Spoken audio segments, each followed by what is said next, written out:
Back.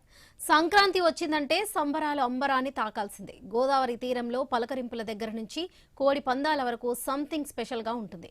మహిళలు సైతం కోడి పందాలు చూసేందుకు పెద్ద ఎత్తున బరుల దగ్గరకు చేరారు. ఆ డీటెయిల్స్ మా కాకినాడ ప్రతినిధి రాజేష్ అందిస్తారు.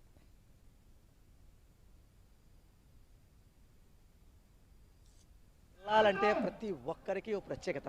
సంక్రాంతి పండగ వచ్చిన నేపథ్యంలో ప్రతి ఒక్కరూ కూడా గోదావరి జిల్లాల వైపే చూస్తూ ఉంటారు. ఈ గోదావరికి ఇతర దేశాల నుంచి ఇతర రాష్ట్రాల నుంచి కూడా యువత మహిళలు కూడా రావడానికి చాలా ఇంట్రెస్ట్ చూపిస్తారు. అయితే ప్రస్తుతం మన వద్ద కొంతమంది తెలంగాణ నుంచి వచ్చిన కొంతమంది మహిళలు కూడా ఉన్నారు. వారిని తీసుకునే ప్రయత్నం కూడా చేద్దాం. మేడం చెప్పండి, మీరు ఎక్కడి నుంచి వచ్చారు? హైదరాబాద్ నుంచి వచ్చాం. మీరు సంక్రాంతి పడుతున్నారు, ఎలా అనిపిస్తుంది? బాగుంది, అంటే ఎక్స్పీరియన్స్ కొత్తగా ఉంది, ఎప్పుడు ఇట్లా ఎక్స్ప్లోర్ చేయలేదు, so it was nice. Madam చెప్పండి, మీ ఫీలింగ్ ఎలా ఉంది? చాలా బాగుంది, ఫస్ట్ టైము, అందుకనే కొంచెం ఎట్లుంటుందో తెలియదు కదా, చూద్దామని వచ్చినాం ఇక్కడికి. ఎంజాయ్ చేస్తున్నాం, పిల్లలతో పాటు వచ్చినాం, ఫ్యామిలీతో వచ్చినాం కాబట్టి ఎంజాయ్ చేస్తున్నాం చాలా. మేడం చెప్పండి, మీ ఫీలింగ్ ఎలా ఉంది? ఇప్పుడే వెళ్తున్నాం చూడ్డానికి, ఎలా ఉంటుందో చూస్తాం ఫస్ట్. బాగుంటుందని అందరు అన్నారు, అందుకని హైదరాబాద్ నుంచి వచ్చాం. సార్ చెప్పండి, అంటే బేసిక్గా గోదావరి జిల్లాలో సంక్రాంతి అంటే చాలా ప్రత్యేకత.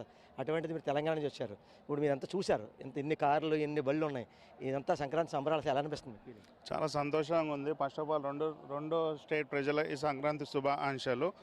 మేము కోడి పందాలు ఎప్పుడు చూడలేదు, ఫస్ట్ టైం వచ్చాము, చాలా ఆనందంగా ఉంది. పంట వాతావరణం ఏపీలో చాలా సంతోషంగా కనిపిస్తుంది, ఎంజాయ్ చేస్తున్నాం మేము. Thank you. చెప్పండి, ఎలా ఉంది feeling?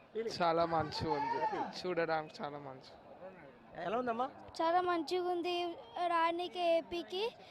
We are enjoying happy Sankranti to everyone. ఎలా ఉందమ్మా? Happy happy Sankranti. హ్యాపీ ఎస్. చూసాం కదా, ఓవరాల్గా తెలంగాణ అంటే ఇతర రాష్ట్రాల నుంచి కూడా ఇక్కడికి మహిళలు, యువత, చిన్నపిల్లలు సైతం కూడా ఇక్కడికి వచ్చి మీ యొక్క కోడి పందాలు ఇలా సంక్రాంతి పండుగ వేడుకల్లో కూడా మేము ఉండడం ఎంతో ఆనందదాయకంగా ఉంది. అలాగే ఇతర దేశాలు, ఇతర రాష్ట్రాల నుంచి మా యొక్క ఆతిథ్యం ఏంటో చూపించామంటున్నారు గోదావరి జిల్లా వాసులు. ఇదే కూడా తాజా పరిస్థితి. కెమెరా పర్సన్ సతీష్తో రాజేష్, ఐ న్యూస్, కాకినాడ జిల్లా.